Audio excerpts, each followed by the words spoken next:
Bonjour, donc Alain Blum, vous êtes directeur d'études à l'EHESS et chercheur à l'INED. Vous travaillez en particulier en démographie et sur la Russie. Et je voudrais commencer cet entretien peut-être par un récit de votre trajectoire qui est assez original puisque vous êtes polytechnicien, mais très vite vous avez choisi l'histoire et donc de vous spécialiser à l'INED dans le domaine important à l'époque de la démographie historique. Oui, tout à fait. En fait, j'ai été formé d'ailleurs à Polytechnique par Hervé Lebras et c'est un peu ça qui m'a orienté dans cette direction. C'est-à-dire que quand je suis rentré à l'INED, c'était une étape de la démographie historique. Louis-Henri avait créé la démographie historique telle qu'elle s'est constituée en fait dans les années 60-70. Et il terminait là, à l'époque, Louis-Henri, qui est un peu ce fondateur d'une certaine approche très fondée sur la statistique, s'était engagé, enfin terminé cette grande enquête qu'il avait menée autour d'une quarantaine de villages en France. Son objectif à l'époque, c'était au départ, ça avait été essayer de mesurer ce qu'il appelait la fécondité naturelle. Bon, depuis, on a largement lâché ça. Et quand je suis arrivé, c'était déjà très très avancé, mais il y avait encore un certain nombre de questions qui se posaient à partir de cet immense échantillon qu'il avait constitué. Et d'un autre côté, il y avait d'ailleurs Hervé Lebras qui lui travaillait beaucoup sur la structuration, les structures de famille. Il y avait beaucoup de simulation des familles, donc simulation des structures familiales et de leurs évolutions. Hervé Lebras était très lié à tout ce qui se faisait au Cambridge Group, à Cambridge, et en particulier Peter Haslett, qui avait profondément renouvelé en fait ces analyses-là. Et du coup, en fait, je me suis retrouvé un peu à cette croisée où à la fois il y avait une approche assez de démographie anthropologique, si on peut dire, démographie historique et anthropologie sur les familles, et une approche de démographie historique plus classique, qui utilisait énormément la statistique, justement. Et en fait, c'est cette approche un peu paradoxale où d'un côté on part des enregistrements individuels et on construit des statistiques dans lesquelles je suis entré finalement et qui m'a conduit peu à peu à m'orienter vers une approche, une démarche historienne en fait, mais plus tardive.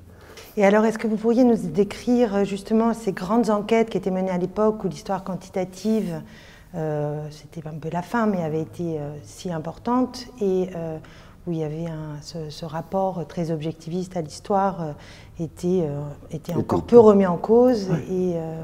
Oui, c'est un peu le paradoxe. Effectivement, à l'époque, c'était un peu, alors la fin, je ne sais pas, mais c'était la fin d'une certaine approche d'histoire quantitative, où il y avait, c'était la fin, il y a eu ensuite l'enquête TRAD menée par Jacques Dupaquier, justement, au laboratoire de démographie historique d'ailleurs, à l'école des hautes études en sciences sociales. Et en fait, c'était des grandes enquêtes qui cherchaient à constituer des échantillons de population, échantillons de villages. Pour les traces, c'était fondé sur des échantillons de noms. Et qui, à travers cette vision effectivement très d'une sorte de démographie historique scientifique, cherchaient à répondre à un certain nombre de questions sur les transformations démographiques des familles, etc. Et je me souviens, ce qui est intéressant de voir, c'était une autre époque en termes de fonctionnement finalement d'une discipline de ce type-là. C'est-à-dire qu'il y avait tout, à l'INED, quand je suis rentré, il y avait tout un atelier qui avait été une sorte d'atelier de personnes qui étaient chargées de mettre en fiche tout ce qu'ils avaient recueilli. Il devait y avoir 6-7 personnes quand même qui saisissaient toutes les fiches de famille qui avaient été faites à la main. À l'époque, ça n'existait pas ces termes-là, c'était une forme d'ingénieur, effectivement, technicien, ingénieur, et c'était vraiment sous forme d'atelier, d'atelier de saisie. Atelier de saisie, après avoir été recopié des registres paroissiaux. Et donc, il y avait une sorte de technicité de l'approche de constitution de base de données, en fait. Aujourd'hui, on est assez loin de ça. Enfin, on en reconstitue. Mais fondée sur une forme de division des tâches aussi assez importante. Et donc c'est vraiment un peu et les traces c'était pareil. Bon, les traces, c'est une enquête qui a été menée en démographie historique donc à l'initiative de Jacques Dupaquier, où des généalogistes recopiaient les actes, et ensuite c'était l'atelier à l'INED qui a été chargé de saisir tout ça sur carte perforée d'ailleurs à l'époque. Ensuite il y a eu toute la transformation. Et donc c'était cette idée d'une sorte de science démographique, enfin la démographie là-dessus était c'était pas des historiens, c'était des démographes, des ingénieurs qui ont constitué ça. Louis-Henri a une formation d'ingénieur, il était aussi polytechnicien. Et donc une sorte d'ingénierie de la constitution de la base de données qui était au fondement de tout ça. Mais là où il y a un paradoxe, et ça m'a beaucoup formé au niveau de la démographie historique, pour mon parcours ultérieur, c'est que, bon, moi j'ai aussi dépouillé donc, des registres paroissiaux, et d'un côté j'adorais faire la statistique à partir de ça, mais en même temps je touchais très près aux trajectoires des personnes, à l'individu et à la famille, en travaillant sur ces données. Et donc j'ai très vite senti ce décalage finalement entre une approche statistique qui résumait tout ça et une approche très individualisée qu'on touchait dans les registres paroissiaux de la France du XVIIIe et XIXe siècle en fait. Donc on va peut-être passer à un deuxième moment donc, dans cette histoire de la science quantitative et de l'histoire des grandes bases de données, un moment disons plus critique avec une série d'abord de controverses auxquelles certaines de ces enquêtes ont donné lieu, et avec le fait que donc au début des années 90, ou déjà avec des prémices dès les années 1980, il y a eu un tournant important de critique de ce qu'était la donnée statistique, de comment elle était constituée, de son objectivité et de la manière dont on pouvait la retravailler. Donc ça vient beaucoup de l'INED. Je pense que vous pouvez très bien décrire un petit groupe à la fois pour la démographie autour d'Hervé Lebras et pour la statistique autour de Magot, Desrosières et Thévenot en partie. Et vous avez été complètement un acteur de ce moment-là. Donc est-ce que vous pouvez nous dire un peu plus ? J'ai d'abord été témoin avant d'être acteur en fait. Effectivement, c'est la date où je suis arrivé à l'INED, je suis rentré à l'INED en 1981, est assez cruciale puisque c'est dans l'histoire à nouveau de la démographie et de la statistique que se développe un début d'analyse critique des outils qui va prendre, je pense, deux directions principales. La première, c'est très lié d'ailleurs au travail de Lebras sur l'histoire secrète de la fécondité, qui est une démarche, qui rend assez essentielle de travailler sur des outils statistiques en reconstituant l'histoire de leur jeunesse pour essayer de comprendre le sens qu'a l'outil statistique qui est produit. Donc une forme de déroutinisation ou de dénaturalisation des catégories. Pas des catégories, même de l'indicateur, de l'outil, voilà. C'est en fait l'idée qu'un outil n'est pas totalement autonome de sa jeunesse, de sa construction, qu'un indicateur statistique n'est pas simplement une mesure objective d'un phénomène, mais qu'on doit en faire l'histoire pour comprendre en fait le sens qu'il peut avoir. Ça ne veut pas dire d'ailleurs que ce n'est pas nécessairement une remise en cause, ce n'est pas totalement déconstructionniste, ce n'est pas une remise en cause de l'outil en lui-même, mais simplement dans la lecture et dans les interprétations qu'on peut donner de ces mesures, on doit, c'est un peu l'hypothèse de base, comprendre comment cette histoire comment il a été construit, pourquoi il a été construit. Une mesure, c'est une construction. Et donc réfléchir aussi à tout ce qui est l'usage aussi métaphorique ensuite de cet indicateur. Bon, pour la fécondité, c'est nombre d'enfants par femme. Qu'est-ce que ça signifie? Ça signifie un nombre d'enfants par femme, mais c'est aussi une construction qui, au départ, part d'un certain nombre de questionnements, plus ou moins biologisants d'ailleurs. Et donc il faut avoir ça en tête quand on l'étudie. Donc c'est une approche critique qui est intéressante parce qu'elle ne remet pas complètement en cause comme ça a pu être fait après dans une approche vraiment déconstructiviste. Ça ne remet pas en cause l'outil statistique en lui-même. On peut l'utiliser, on l'utilise, mais on l'interprète. Donc ça c'est une première démarche. Et la deuxième démarche, qui est assez centrale aussi dans tout ça, mais qui a été fait aussi de façon internaliste par des statisticiens à l'INSEE, c'est Laurent Thévenot et Alain Desrosières, qui, en travaillant sur une nouvelle grille de catégories socio-professionnelles, les catégories socio-professionnelles sont des catégories qui ont été mises en place après la Seconde Guerre mondiale, dans une optique assez marxisante d'ailleurs, c'est-à-dire que l'idée c'est la relation au travail qui définit la catégorie socio-professionnelle, et quand est engagé un certain nombre de réflexions pour renouveler ça, Laurent Thévenot et Alain Desrosières s'engagent là-dedans et vont avoir une approche aussi très historienne de la construction de la catégorie. Ils ne remettent pas en cause à nouveau la catégorie socio-professionnelle, mais ils en font un objet qui a une histoire et dont le sens est très lié à cette histoire. Et c'est toute cette époque où Alain Desrosières, qui ensuite va poursuivre vraiment dans cette voie, va penser l'histoire justement de la statistique comme outil de compréhension. Mais à nouveau, Alain Desrosières ne va pas jusqu'au bout de ses démarches, c'est-à-dire il reste à l'INSEE d'ailleurs. C'est assez rare qu'une institution accepte en son sein, comme l'a fait l'INSEE pour l'INED avec plus de difficultés, des gens qui remettent en cause les outils. Il reste à l'INSEE et il établit une histoire de la statistique qui permet d'avoir cette vision critique. Et cette combinaison des deux donne justement une approche très intéressante, c'est-à-dire c'est à la fois l'indicateur, les indicateurs de mortalité, de fécondité, etc., qu'on analyse à travers leur histoire, et les constructions statistiques qui regroupent en fait les individus dans des catégories qui sont aussi non pas remises en cause, mais analysées à travers leur histoire. Et moi, je suis tombé vraiment à cette période cruciale. Je crois que l'article « L'histoire secrète de la fécondité » date de 81 ou 80-81.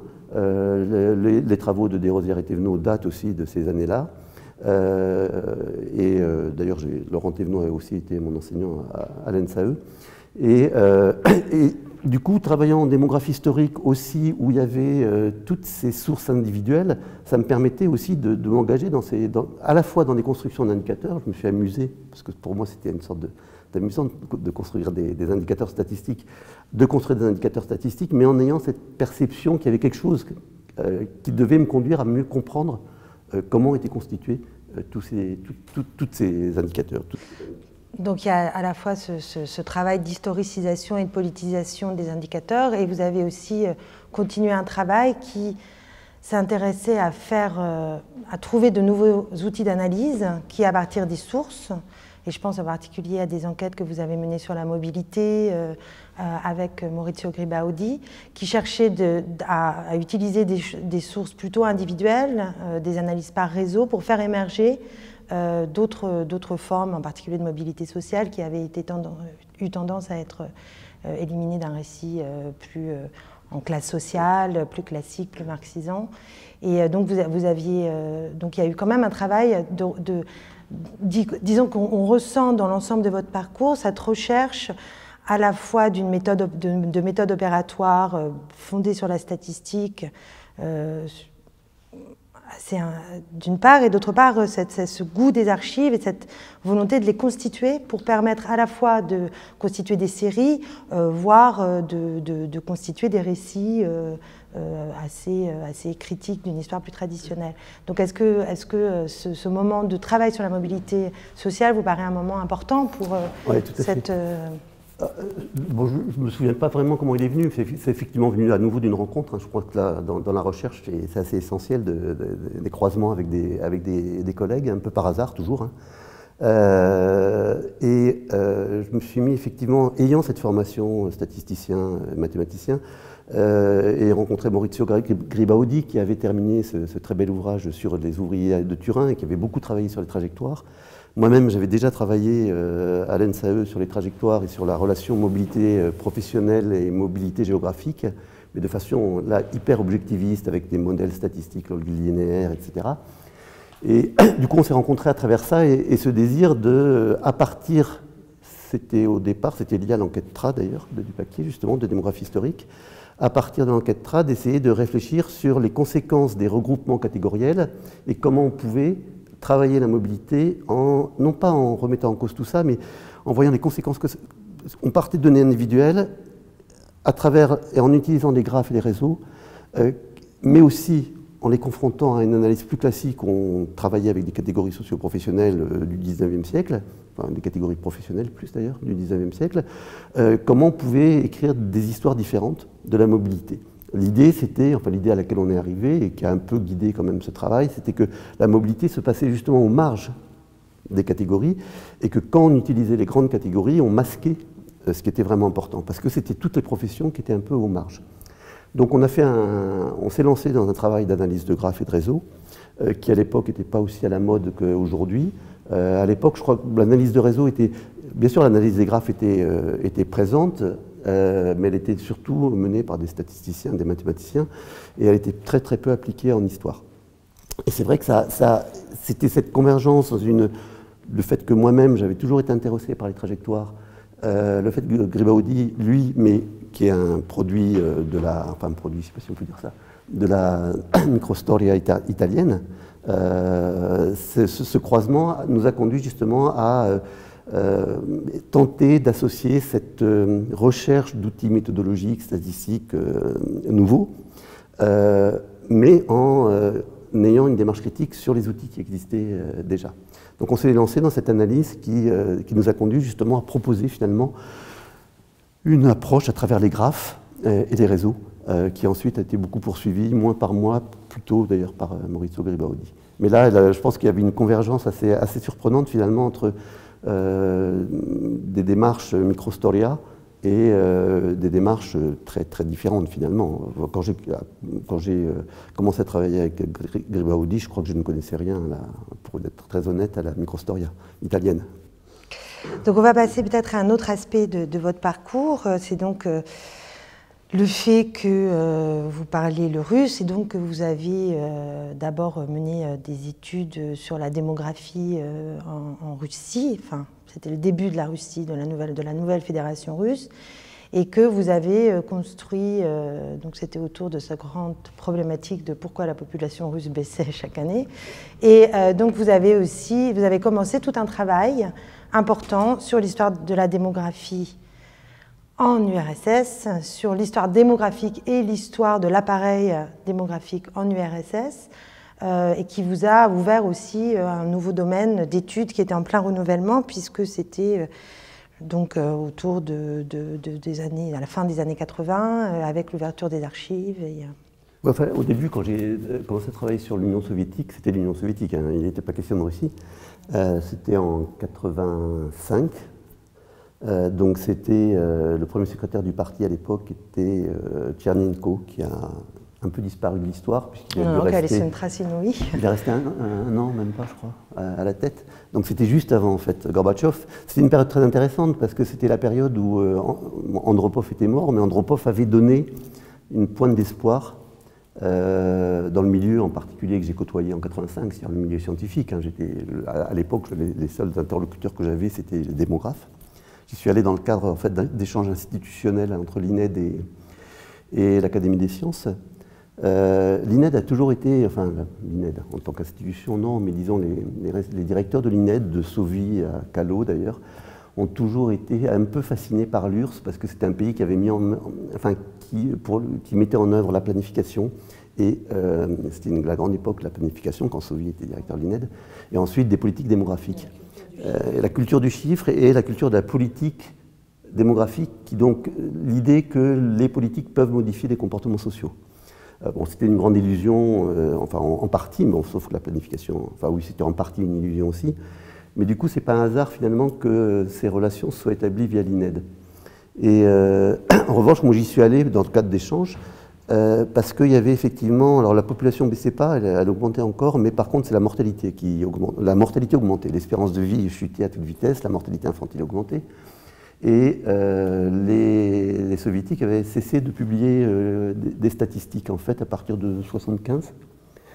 Et du coup, à nouveau, c'était plutôt l'attirance vers ce pays, bon je parlais russe, mais c'est toujours intéressant quand on est statisticien de travailler sur des pays qui ne donnent pas beaucoup de chiffres parce que on doit utiliser des modèles statistiques. Donc à nouveau, c'était quand même une vision très objectiviste qui m'a mené à faire mes recherches sur ce pays-là.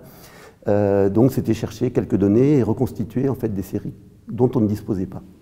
Donc au début c'était ça. Donc j'ai travaillé sur la mortalité, j'ai travaillé sur la transition de fécondité pour essayer de montrer que l'Asie centrale, malgré... Enfin, j'ai toujours été intéressé par la relation entre systèmes politiques et systèmes sociaux. Donc comment l'Asie centrale, malgré le fait que c'est un système politique très différent, suivait un peu les mêmes comportements que les pays qu'on qualifiait à l'époque en développement. Donc c'était vraiment une vision très objectiviste. Mais je suis tombé, bon c'est la chance, hein, effectivement, et là il y a beaucoup de hasard toujours dans un parcours scientifique. Je suis tombé donc en 85, donc en 86, voilà, la perestroïka commence, et à partir de ce moment-là, les archives ont commencé à s'ouvrir. Et du coup, cherchant des chiffres, j'ai eu juste l'envie d'aller voir comment étaient constitués les chiffres, puisqu'on disait toujours que l'URSS avait triché, les chiffres n'étaient pas fiables. Et par ailleurs, je voulais voir s'il y avait d'autres chiffres dans les archives que ceux qui avaient été publiés. Et effectivement, à partir de 88-89, je pense, j'ai commencé à chercher à trouver des statistiques. Et là, je tombe sur l'immensité de l'archive soviétique qui commence à s'ouvrir. Et surtout sur la vision d'un système administratif et politique, enfin la statistique soviétique, quelque part à l'époque, maintenant ça paraît évident parce que tout le monde a écrit là-dessus, mais dont on n'avait absolument aucune visibilité. À l'époque, le fait qu'il y avait des statisticiens qui travaillaient bien, qui produisaient des chiffres de qualité, mais qui étaient confrontés à une tension permanente entre le système politique et ce qu'ils produisaient, on en avait très très peu idée. Et donc je tombe sur des tableaux de chiffres dans les archives, absolument. Et là, l'archive est absolument immense. Je tombe sur les chiffres de la famine de 1933, enfin ce qu'avaient reconstitué à l'époque en 1933 les statisticiens. On en parlait à peine en 87, 88, 89 de ça. Il y avait des dissidents qui travaillaient. Oui, il y avait Maksudov avait travaillé là-dessus. Effectivement, il avait commencé à publier, c'est à peu près à cette époque-là qu'il publie ses ouvrages, enfin au milieu des années 80. Bien sûr, bon, les historiens américains parlaient de cette famine, c'était encore, mais il n'y avait pas l'évidence qu'il y avait aujourd'hui. Et l'idée qu'il pouvait y avoir des chiffres produits par la statistique soviétique, parce que Maksudov l'a fait de façon très indirecte, et donc il y avait des chiffres produits par les statistiques soviétiques qui permettaient de mesurer l'ampleur de cette catastrophe, ça paraissait assez étrange. Et du coup, ce qui est intéressant, et c'est là que l'archive oriente, moi je suis rentré par l'histoire à travers l'archive, enfin je suis rentré, voilà, oui, je suis rentré dans l'histoire à travers l'archive. L'archive a complètement réorienté effectivement mes interrogations. C'est-à-dire comment fonctionnait un système statistique dans un cadre politique très contraint. Comment se faisait-il qu'on pouvait produire de la statistique qui allait complètement au contraire de ce que le discours officiel disait et du coup, et par ailleurs, qu'est-ce qu'on pouvait en faire? Bon, effectivement, mais finalement, j'ai moins travaillé là-dessus que sur le système statistique lui-même qui m'offrait en fait cette orientation. Donc sur l'appareil, peut-être que vous pouvez rappeler rapidement le recensement de 1937, cette histoire d'un recensement qui a été interdit en fait et nié, c'est-à-dire effectivement, d'abord l'appareil statistique c'est très ambigu parce que c'est des personnes, en fait ceux qui participent à l'appareil c'est des statisticiens qui sont formés à la vérité du chiffre, malgré tout, même en période stalinienne. C'est très difficile de truquer les chiffres en plus, parce qu'on risque d'être aussi condamné pour les avoir truqués. On ne sait pas trop dans quel sens aller, surtout les chiffres démographiques, plus que les chiffres économiques. Les chiffres économiques, le problème, c'est que l'entreprise elle-même, votre travail le montre largement, le chiffre économique, l'entreprise elle-même a intérêt, on détourne les choses, etc. C'est-à-dire c'est au niveau... Mais une personne qui naît, reste une personne qui naît, et quand on compte le nombre de gens qui naissent, le nombre de gens qui meurent, qui a intérêt de changer les choses, c'est pas évident du tout en fait. Il n'y a pas d'organe intermédiaire finalement.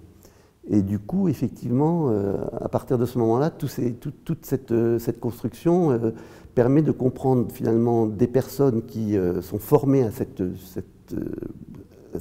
finalement c'est le premier directeur de la statistique soviétique qui disait mais la stat c'est comme la physique, on peut pas modifier une loi physique, on ne peut pas modifier un chiffre. Et à partir de ce moment-là, effectivement, on s'aperçoit comment travaillaient ces appareils et comment il y avait une tension permanente entre le pouvoir politique qui cherchait à le casser et des sortes de solidarité locale qui préservaient finalement une volonté de vérité statistique. Et donc, et en même temps, il y avait toute une production à l'époque de livres théoriques qui cherchait à dire finalement, il y a une statistique socialiste qui s'oppose à une statistique bourgeoise, et donc il y avait aussi toute une réflexion paradoxale sur les indicateurs qui cherchait à donner une dimension politique à l'indicateur, et là j'étais assez sensible. Bon, elle était complètement caricaturale, En gros, c'était de dire la moyenne permet de cacher la diversité, ce qui n'est pas totalement faux en plus. Et donc, si on met l'accent sur la moyenne, c'est bourgeois, alors que si on met l'accent sur la variance, là, on rentrait vraiment dans des... là, c'est socialiste, c'est assez paradoxal. Mais il y avait effectivement toute cette réflexion sur que j'ai découverte à l'époque, qui n'était pas complètement absurde, sur ce qu'est la signification politique d'un indicateur. Et tout ça convergeait finalement vers des questions qu'on se posait bien plus tardivement dans d'autres ères et que j'avais déjà abordées. Donc vous avez 2 livres qui vont, de ce travail vont être publiés, donc 2 livres, d'une part le premier sur cette histoire de la démographie soviétique, Naître, vivre et mourir en URSS, et un deuxième ouvrage qui s'intéresse donc plus à cet appareil statistique, dénommé L'anarchie bureaucratique, qui est un très beau titre, et où justement vous envisagez cette question de la pression politique qui a été exercée à partir des années 30, en particulier avec Staline, sur cet appareil et la manière dont la répression s'exerçait sur des milieux sociaux particuliers. Donc votre réflexion a été concomitante de cette découverte de l'histoire, en particulier de l'histoire du stalinisme, qui a été profondément bouleversée dans ces années 90. Et en particulier, vous êtes un des premiers à avoir montré que, loin de punir certaines catégories sociales, les soviétiques punissaient beaucoup des réseaux d'individus et que leur forme de répression, qui se faisait par quotas et par catégorie pénale extrêmement fluide, visait en fait les groupes constitués. Donc est-ce que vous pouvez nous en dire un peu plus sur à la fois ce renouvellement de l'histoire soviétique, avec quel milieu d'historiens de l'histoire soviétique vous étiez en lien, et comment vous avez évolué dans cette histoire qui en effet changeait très rapidement. Quand j'ai commencé, c'était la grande époque effectivement de renouvellement profond de la révolution archivistique. La révolution archivistique, c'était auquel vous avez participé, plein de monde a participé en fait. C'est-à-dire c'est effectivement l'anarchie bureaucratique, je l'ai écrit avec Martine Mespoulet, avec ma collègue Martine Mespoulet. C'est effectivement très marqué par ce renouvellement historiographique qui est un renouvellement très lié à l'ouverture des archives et à des nouvelles problématiques qui sont posées à travers cette ouverture des archives. En fait, les 2 livres, finalement, dans les 2 livres d'ailleurs, il y a les mêmes, il y a des questionnements, il y a certains questionnements qui se recoupent. Ils cherchent à mieux prendre en compte des dynamiques sociales. Pas totalement au détriment du politique. Il y a une période comme ça où finalement on a voulu mettre le social complètement, mais en relation avec le politique, mieux prendre en compte la diversité des pratiques, montrer que, et aussi mieux prendre en compte mieux mettre en perspective les phénomènes soviétiques avec les phénomènes, maintenant ça peut paraître évident, mais les phénomènes qui se passaient partout ailleurs, en Europe par exemple, et prendre les mêmes questionnements, ce qui n'était pas toujours évident à ce moment-là. Bon, moi, ça a été très marqué, mon travail, par Marc Ferraud, qui d'ailleurs a dirigé ma thèse et qui a lui aussi, justement, qui a conduit à Naître, vivre et mourir en URSS, qui a été un des premiers, justement, à pousser cet accent sur le social. Mais lui, il avait disposé des archives, mais bien moins ouvertes à l'époque. Et donc, il a vu cette intuition, quand même, de cette importance du social, un peu comme chez Lévin aux États-Unis, chez la Fitzpatrick. Enfin, c'est toute cette grande école, finalement, ces grandes écoles qui ont été essentielles. Moi, ce qui a été intéressant, c'est que j'ai pu finalement faire converger mes questionnements sur les catégories, par exemple, à travers l'histoire des recensements. J'ai un peu touché aux catégories nationales à l'époque, et la question des recensements soviétiques, la nécessaire étude de l'élaboration de ces recensements dans une tradition du XIXe siècle pour les comprendre. Bon, après, je vous ai fait terminer le travail beaucoup plus approfondi et sur le cadre des nationalités. Mais c'est vrai que j'avais eu envie de travailler ces recensements soviétiques comme j'avais travaillé les recensements français finalement au départ. Et donc ça participait de cette insertion de questionnement qu'on avait ailleurs sur d'autres pays européens et aussi d'outrepasser la limite avant 1917, après 1917, quoi, pour arriver à réintégrer l'histoire soviétique dans une histoire beaucoup plus longue.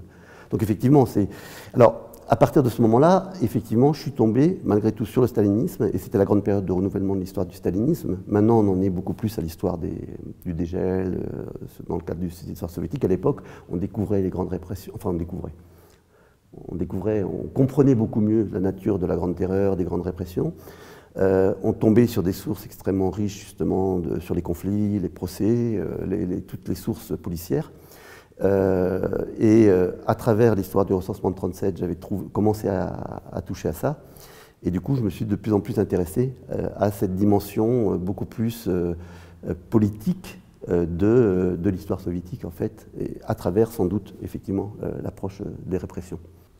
Donc à ce moment-là, vous êtes déjà directeur d'études à l'UHESS et donc vous êtes au centre d'un centre, enfin vous dirigez un centre d'études sur le monde russe. Et dans ce cadre-là, vous avez engagé aussi une autre grande enquête qui concernait donc un des aspects de la répression, donc à travers des enquêtes cette fois-ci non plus quantitatives, mais au contraire extrêmement qualitatives, à travers des enquêtes orales d'anciens prisonniers européens du Goulag. Est-ce que vous pourriez nous raconter un peu cette aventure qui a donné lieu aussi à articles et ouvrages? Non, mais c'est un peu un aboutissement, je sais pas, mais effectivement, ça, de convergence, de questionnement. Je ne pensais pas au départ travailler sur les répressions elles-mêmes, mais bon, un peu à nouveau par hasard, j'étais tombé, je m'étais retrouvé par hasard, on ne se retrouve pas totalement par hasard, mais à Vorkuta, qui est une ville du Grand Nord soviétique, qui a été un des grands camps. Et j'y étais allé exprès parce que je savais que c'était quand même un lieu intéressant de ce point de vue-là. Et du coup, j'avais cherché à interviewer une femme qui avait été dans ces camps. Et en revenant ensuite, par une série de convergences, finalement, j'en ai parlé à Valérie Nivelon, qui était à Radio France Internationale, à Martha Kraveri, qui avait travaillé sur ces camps, et sur l'ouverture des camps. Et du coup, on a eu l'idée, effectivement, de lancer une grande enquête sur les déplacés spéciaux et les prisonniers, c'est-à-dire à la fois les personnes qui avaient été déportées, mais dans des villages et assignées à résidence, et ceux qui avaient été dans les camps, en provenance de toutes les régions occidentales de l'Union soviétique, qui ont été annexées après 1939 à l'Union soviétique, et des pays d'Europe centrale et orientale, avec cette idée de recueillir des entretiens, ça c'était aussi très lié à ce projet avec la radio, mais de beaucoup mettre l'accent sur les trajectoires, et donc de revenir finalement à des optiques individuelles à partir d'enquêtes orales et d'enquêtes archivistiques. Ça, il ne fallait pas renoncer, tout en gardant aussi une dimension quantitative, parce qu'une déportation, c'est à la fois un événement de masse, enfin, on déporte des centaines de milliers de personnes, en tout, c'est 6 millions de personnes qui sont déplacées de force, plus tous les gens du Goulag. Donc c'est des événements où on déplace de force des groupes de personnes, et en même temps, au sein de ces groupes, il y a des singularités dans les trajectoires. Donc c'était vraiment une sorte à la fois de passage obligé quand on travaille sur les répressions staliniennes, c'était des mouvements de grande ampleur. C'est très présent dans les pays issus de l'URSS. Oui, parce que le projet était vraiment sur, non pas d'étudier les prisonniers du Goulag soviétique, mais de voir à quel point l'expérience du Goulag était partagée par les pays. Alors c'était Ukraine, Lituanie, Lettonie, Estonie, Pologne, etc., etc. Enfin Pologne, etc. Oui. Ça avait beaucoup d'ailleurs les Lituanie, Estonie, Lettonie, Ukraine, parce que c'est les grandes masses en fait. C'est très présent en plus aujourd'hui dans l'histoire politique de ces pays-là. Et du coup, effectivement, ça permettait de penser des trajectoires, c'est-à-dire que ces gens-là, ils ont été déplacés, mais une partie quand même assez de nombreux sont revenus. Quelles étaient les conséquences d'un déplacement forcé sur des trajectoires individuelles et comment faire un lien. Alors, aussi sur la question, retomber sur la question des catégories, parce que ce qui était déporté, c'était les koulaks, ces fameux paysans riches, c'était les familles de bandits, comme ils les nommaient les soviétiques. Les soviétiques catégorisaient en permanence, regroupaient les personnes selon ces catégories, et ce qui n'empêche que ces individus, c'était des individus qui avaient leur propre spécificité et qui, par leur vie, par leur pratique, détruisaient en partie les catégories dans lesquelles ils étaient. Donc c'était vraiment, une enquête qui permettait de toucher un peu à la fois à la construction statistique et catégorielle produites par l'appareil répressif, à la dimension répressive très fine, très précise, il y a des sources absolument énormes, mais en retombant en permanence sur les individus. Et donc ça fait un peu le tour de questions finalement de façon assez extraordinaire. Et ça permettait aussi à la fois effectivement de partir des entretiens. Bon, l'expérience des entretiens, je pense, sur des personnes qui ont subi de telles expériences, c'est quelque chose d'extrêmement riche. C'était donc des équipes importantes avec donc une grosse équipe à Paris plus des chercheurs plutôt qui étaient dans les différents pays, qui faisaient les entretiens. Vous aviez... En fait, on était, si je me souviens bien, c'était une équipe effectivement qui maîtrisait toutes les langues de ces régions, de ces pays-là, aussi bien le polonais, le russe, bien sûr, le hongrois, etc., qui maîtrisait bien l'histoire aussi, naturellement, de la Lituanie, de la Pologne, de la Hongrie, ou de la Russie, voire du Kazakhstan, puisqu'on allait interviewer des gens. Pour ceux qui étaient restés là-bas. Pour ceux qui restaient. On a beaucoup travaillé avec ma collègue Emilia Koustova, j'ai beaucoup travaillé en Sibérie pour aller voir ces gens qui étaient restés, par choix ou par contrainte, enfin pas par contrainte politique, mais par donc des Baltes, des Polonais des Lituaniens, des Ukrainiens, des Polonais qui étaient restés en Sibérie, pour voir un peu ce que signifiait un processus d'insertion d'une personne qui avait été déplacée de force. Et du coup, c'est vrai que on retombait en permanence sur cette question. Bon, donc c'était une équipe, d'abord oui, c'était une équipe large, je retombais un peu dans ces grandes enquêtes. Mais là, c'était beaucoup moins, il y avait beaucoup moins de division du travail comme celle que j'avais connue au début. C'était des chercheurs qui travaillaient ensemble. C'était une équipe qui avait chaque personne avait ses questionnements. Donc il y avait quand même cette dimension grande enquête et en même temps cette dimension extrêmement terre à terre, enfin pas terre à terre, mais comment dire, individualisée. C'est-à-dire c'était une relation qu'on établissait avec la personne qu'on interviewait. Et avec l'archive. Cette grande enquête aussi, ce qu'elle avait de particulier, c'est cette volonté de construire sa propre archive, et non seulement de la construire, mais de la rendre accessible à un large public, puisqu'elle a été faite sous une modalité particulière. C'est des archives sonores du Goulag, donc ça veut dire qu'il y a un site internet où on peut entendre l'intégralité de ces différents entretiens.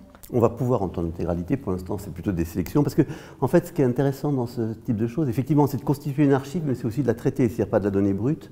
Et c'est l'idée, il y avait l'idée que pour arriver à articuler finalement la singularité des parcours et des expériences très collectives, bon, on a fait un livre qui s'appelle Déportés en URSS, qui est donc co-dirigé par Valérie Nivelon et Martha Craveri et moi-même, mais aussi il y avait l'idée qu'un site offrait une autre forme de récit, permettait justement de croiser quelque chose qu'on ne pouvait pas exprimer dans la linéarité de l'écrit. Alors il y a eu des émissions de radio aussi qui ont permis, donc on a expérimenté finalement différentes formes d'expression, et donc on n'a pas fait un site uniquement pour faire un site, parce que c'est vrai qu'aujourd'hui on fait toujours un site quand on fait une recherche, mais là on a cherché à le faire pour écrire différemment cette histoire. Voilà, je ne sais pas si c'est réussi, mais en tout cas c'était un peu une expérience de ce type-là. Et par ailleurs, effectivement, constituer de nouvelles archives à partir de ces archives sonores, en fait.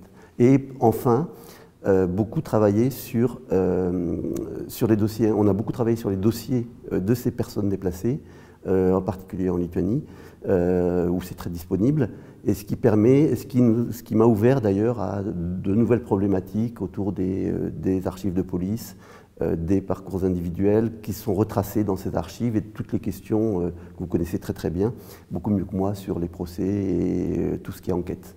Et donc votre travail actuel est donc justement est de suivre ces trajectoires des déportés spéciaux à travers, surtout à travers leur retour, c'est-à-dire voilà, cette question du retour qui n'a pas été, qui n'est quasiment pas étudiée. Donc comment on revient des villages spéciaux et comment on se réinsère dans ces pays européens ou en URSS. Et en partant là encore, surtout de ces archives très précises, qui sont donc des archives de la police, du parquet. Est-ce que vous pouvez les décrire un peu et qu'est-ce qu'on y trouve ? En fait, on part de ces archives. Ces archives, c'est des archives qui sont constituées par la police et la justice, mais par la police surtout. On y trouve énormément de documents sur la vie des personnes, parce qu'on trouve en particulier toutes les lettres des individus qui demandent à être libérés avant qu'ils ne soient. Le processus de libération, il est lent. Et donc on voit leur situation, effectivement, ils racontent leur vie dans ces lettres. Et à côté de ça, il y a la manière dont la vie est racontée par l'organe répressif. Donc il y a une variété de documents qui permet de travailler sur, mais il y a beaucoup d'autres archives qui permettent de travailler justement sur sur la cohabitation entre des populations qui ont subi la répression, d'autres qui ont été témoins et d'autres qui ont été acteurs de la répression. Et c'est cet entremêlement finalement de populations qui ont des expériences complètement différentes qui est au cœur de mon travail aujourd'hui. Alors juste pour terminer notre entretien, je voudrais revenir aussi sur un autre aspect dont on n'a pas parlé, qui était que à plusieurs moments vous avez pris part à des discussions publiques sur des... Bon, en Russie, mais c'est plus difficile, disons, mais aussi en France, en tant que citoyen, en tant que chercheur, et en particulier, si vous pouviez nous raconter ce débat qui a eu lieu à plusieurs reprises sur la catégorisation de la population française, et en particulier de la nécessité ou pas d'introduire la catégorie d'origine des Français. Le débat qu'on nomme le débat sur la statistique ethnique.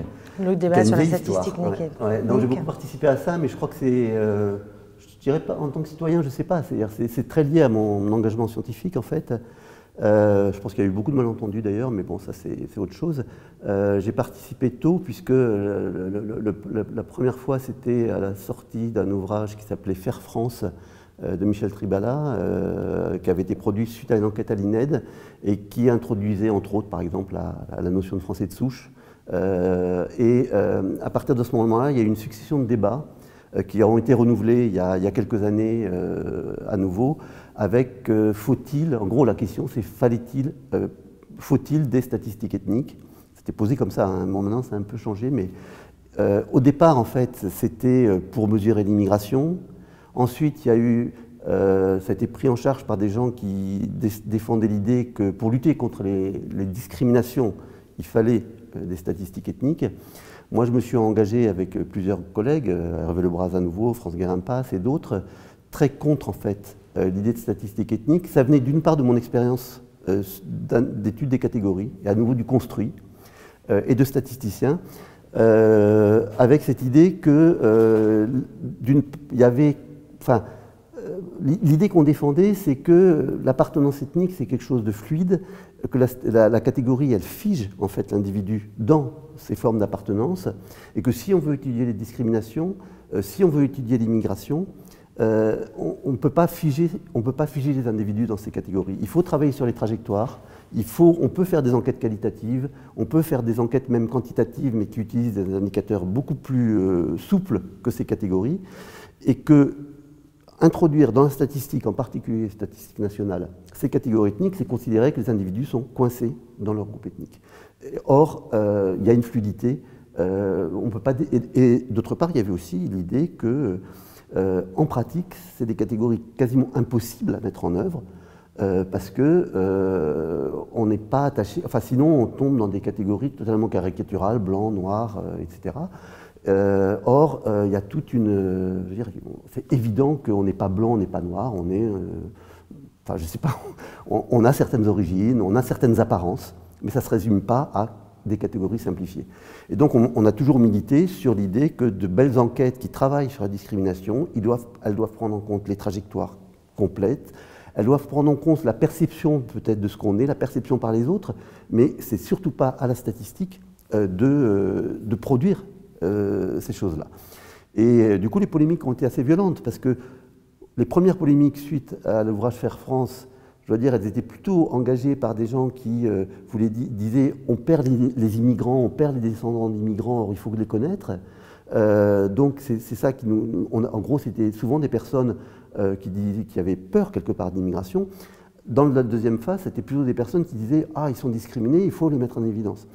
Il faut prouver la discrimination par le chiffre, c'est ça qui va le montrer.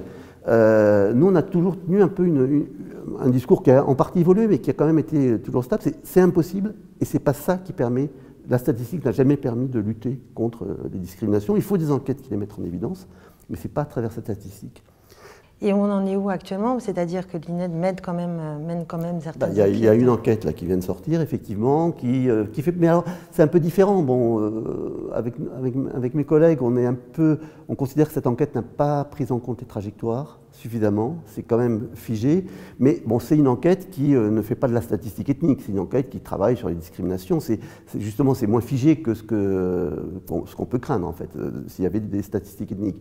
En revanche, effectivement, on lui reproche de ne pas considérer une forme de continuité, c'est-à-dire qu'un migrant, c'est quelqu'un qui a une trajectoire géographique en lien avec les territoires, et il n'y a pas a priori à distinguer celui qui vient de l'étranger ou l'autre, ou celui qui circule en général sur le territoire français. Il y a à mettre tout ça en perspective, il n'y a pas à les séparer de façon très, très brutale. Mais donc, les débats continuent, ils sont moins polémiques aujourd'hui. Ça peut réapparaître, hein, on le voit bien en plus avec toute la montée d'un certain nombre de politisation de l'immigration à nouveau ces derniers temps.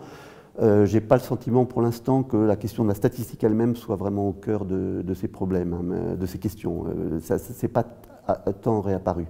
Mais je crois que d'ailleurs ce qui se passe aujourd'hui... Mais par exemple, pour faire des comparaisons internationales, parce que les statistiques ethniques sont menées dans beaucoup d'autres pays, donc pour prouver par exemple qu'il y a plus de discrimination en France, ouais, la plupart du temps, la France ne répond pas à la question. Oui, mais alors là, je crois que vraiment, alors là, si on est statisticien, on se rend bien compte. Les statistiques ethniques, elles ont une histoire. C'est-à-dire qu'aux États-Unis, ça existe, on connaît l'histoire. Il y a Paul Shore l'a fait de façon très bien. Les statistiques nationales, vous l'avez fait très bien sur l'Union soviétique et la Russie, elles existent aussi, mais elles sont complètement dépendantes de leur histoire. Donc c'est des catégories qui ne sont absolument pas comparables. La catégorie, en plus aux États-Unis, c'est aujourd'hui largement remise en cause. La catégorie noire aux États-Unis, si on l'introduisait en France, ça ne serait pas du tout la même chose. C'est pas la même, elle aurait un sens complètement différent. Donc c'est une illusion de penser que l'introduction de statistiques ethniques en France permettrait de comparer l'importance de la discrimination en France et aux États-Unis. Mettre des protocoles comparatifs en œuvre, ça passe sûrement pas par là. Je n'ai pas de réponse. Par quoi ça passe? Mais en tout cas, ça ne passe certainement pas par là. Ça passe beaucoup plus, je pense, par des observations plus qualitatives. Mais c'est pareil, on ne peut pas comparer. Bon, en Grande-Bretagne, ça a été introduit, ça existe. C'est pareil, ce n'est pas du tout les catégories qui seraient pertinentes dans le cas français, qui ont des histoires migratoires très différentes, qui ont des histoires de la représentation de ces populations très différentes. Donc là, je crois qu'il y a une grande illusion de penser, d'ailleurs, que la statistique offrirait à comparer, surtout pas. Enfin, en tout cas, pas la statistique ethnique. D'autres formes de statistiques peut-être, mais pas la statistique ethnique. Merci beaucoup donc, pour cet entretien.